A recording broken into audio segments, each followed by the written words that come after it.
Last winter, I made a video covering a trip to Tallinn and comparing the experience with Vilnius. Well, I guess it's time I do the same for the other Baltic capital, Riga, in Latvia. So without any further delay, let's get started.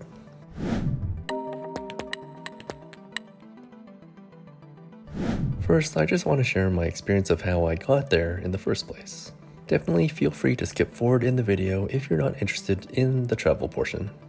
I do have a separate video about the different ways someone can get between Vilnius and Riga, so if you want to know about the various options, be sure to check that out. I'll leave a link in the description. So on this September 2023 trip, I made a booking with Lux Express, which is one of the more high-end coach bus options available. The tickets cost 46 euros in total, and one way was 18 euros and the other was 28. That's because I decided to treat myself just a little and try the Lux Lounge seat on one of their limited extra fancy services. The company tells you that boarding begins around 15 minutes before departure time, and well, they were pretty accurate. The bus even pulled up 20 minutes prior at the Vilnius bus station. Seats are assigned and there's plenty of room for baggage. If not in the overhead compartment, then definitely in the compartment below. The most important thing, particularly for those who live in Vilnius and may forget that Latvia is a completely different country, is to bring your passport or other official travel document. The bus driver will definitely check. I don't think a residency permit or driver's license qualifies, and I could overhear the driver telling people, "I need your passport, that's not a travel document." I don't know for sure what people were trying to use though. So the standard Lux Express seat is pretty good. It's fairly spacious and has a seatback entertainment screen. The Lux Lounge seat gives a bit more space and includes a big padded leg rest. The problem for me this time was that I thought I forgot to bring any kind of earbuds or headphones to plug in. I actually had them with me the whole time and I just didn't realize it until I got back to Vilnius. But anyways, I chose to work on my laptop instead. But it's something you might want to bring with you if you're taking this bus. Do know though that you can buy a set of earbuds from the driver for €1. The most interesting part of the journey, both ways, was the routing. We took some seriously small country roads and went through some small little towns. For a second I thought that this was the only route and that the Baltics were just really underdeveloped with their road systems.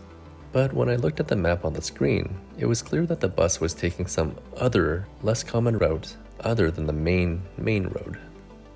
I trust the drivers know what they're doing, but I have no idea exactly why they didn't take the larger roads. I've taken a few bus trips before this, and I do know that last year there was some serious road construction taking place. That would be my theory. I do wonder if all that construction is still taking place. So the bus arrived ahead of time and I easily got to my hotel.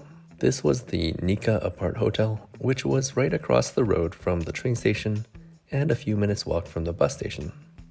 I think my days of staying in hostel dorm rooms with 13 other people are over. I don't want to be woken up at 2 a.m. by partiers, but I also don't want to keep people up with my snoring. So yeah. But with a price of about 40 euros per night and a rating of 8.4 out of 10, I felt like it would be a decent experience. Well, maybe it wasn't so much a decent experience. Situated between a 24-hour casino and a McDonald's, you get some, well, interesting characters out on the sidewalk in front of the hotel. I remember heading out and seeing this sketchy-looking person rushing to catch the building door as it closed behind me. And I think it closed, but somehow they got in. Despite their suspicious appearance, I assumed that they lived in the building if they knew the code to unlock the door. I later came back and found them sleeping across the stairs near the ground floor, and so I just had to step over them to get up to my room. The pillowcases were this weird textured fabric, which I didn't like, and the bed and blanket weren't too comfortable. The pillows were definitely too soft. One night, someone came into our section at 11 p.m. and then tried to open my door for like 2 minutes, jiggling the door handle. They were probably on the wrong floor, and so that was pretty annoying. Truly the best thing about the place is location, but I will definitely choose something else if I stay in Riga again. Okay, so other than disappointing accommodations, what can I say about Riga itself? Well, in terms of city planning and layout and vibe, the city center really does feel a lot bigger than Vilnius. The buildings are taller, the streets are wider, and yeah, it just feels like there are many more people in Riga.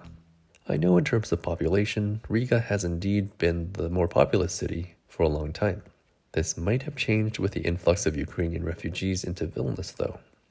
At the same time, it's really hard to compare these things since the administrative borders and what is counted as the city will be different for each place. I do get the sense that what is considered Vilnius municipality covers quite a wide area, and I don't know if Riga's borders are drawn in the same way. But anyways, bottom line, Riga city center really feels bigger. And just like my experience with Tallinn's Old Town, it's hard for me to know which city has the larger Old Town. Yes, many websites state that Vilnius has one of the largest preserved old towns in Europe, so there's that. But I just have to say, Old Riga really does feel quite expansive as well. Just like Tallinn's Old Town, it appears that Old Riga's buildings are quite often built higher than the buildings of Vilnius Old Town. I know one or two of the Old Town churches in Riga are very, very tall. The old cobblestone roads also seem to be wider, and the public squares seem to be much larger too. I'm guessing, or at least hoping, that these squares would be filled with market stalls and performers on certain occasions, but on a non-special day when it's empty, it really does feel quite vast and deserted. Venturing out from Old Riga, it felt like there were many more old and well-preserved historic buildings further away. This was quite nice to see, and perhaps adds to the sense that Riga is larger. Supporter of my YouTube channel, Adam from the YouTube channel Sir Adam Travel and Transport, commented on my Instagram post about Riga and said that the city didn't feel as compact as Vilnius did. I've actually heard this a few times. I would expand on this and say that Riga felt more sprawling and expansive, much more so than Vilnius and its outer communities. Riga, just like Tallinn, but unlike Vilnius, has a tram system. I got myself a 3-day ticket and was sure to explore various corners of the city using this form of public transport as well as the other buses. Getting to ride a tram for about a week reminded me about how much I enjoy this form of transportation. They're a much smoother and more stable ride than buses, and often more spacious too. It would be nice if Vilnius had something like this, but maybe the sloping terrain prevents this. I know in Vilnius there was a plan for a metro once upon a time, but for now the city is all about buses. Anyways, for my tram travels in Riga, I went as far north as Meža Parks and as far south as the Imanta area. Meža Parks was a really interesting discovery for me. It totally had Vilnius Vingis Park vibes going on, and it was this large, well-planned park with big, wide pathways for running and cycling. Most notably, there was this amphitheater thing in the middle for performances, just like Vingis. The park and the amphitheater are much larger than the Vilnius facility and Vingis Park, but it's also much further away from the city center. At least that's how it felt. Within the city center, I really enjoyed walking along the canal, which I think is called the Pilsētas Canals. It runs through Basteikalna Park and Kronvalda Park, and this whole area, situated very close to the city center, really reminded me of Bernardine Garden Park, only much, much larger. The whole time I was in Riga, I was trying to figure out why I still liked Vilnius more. Was it because I live in the Lithuanian city and know it really, really well? Especially when compared to being in Riga for just a few days? Well, there's a good possibility of that, because it's always important to examine one's own bias, isn't it? But beyond this, I was trying to think of exactly why I feel like Vilnius city center just feels more comfortable to be in. Here's what I came up with as theories. So Vilnius is built around the Neris River. It's built kind of within a valley where the city naturally slopes down toward the river. I think this terrain and geography means that Vilnius city center is somewhat contained and gives it that compact feeling. Away from the river in either direction clearly takes you to the bedroom communities and outlying areas. The gentle slope towards the river from both sides also gives Vilnius city center and the old town some sense of direction and flow. But it's not so steep as to make walking uphill a tiring activity, in most cases. Next, the size of the river is something I really enjoy about Vilnius compared to Riga's Daugava River. The Neris is like, 25 or 30% the width of Riga's river. It's smaller, and it makes the two sides of the city much more connected and accessible by foot.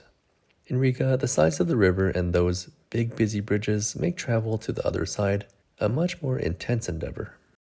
The final thing about terrain and geography is that the hills around Vilnius provide some fantastic viewpoints.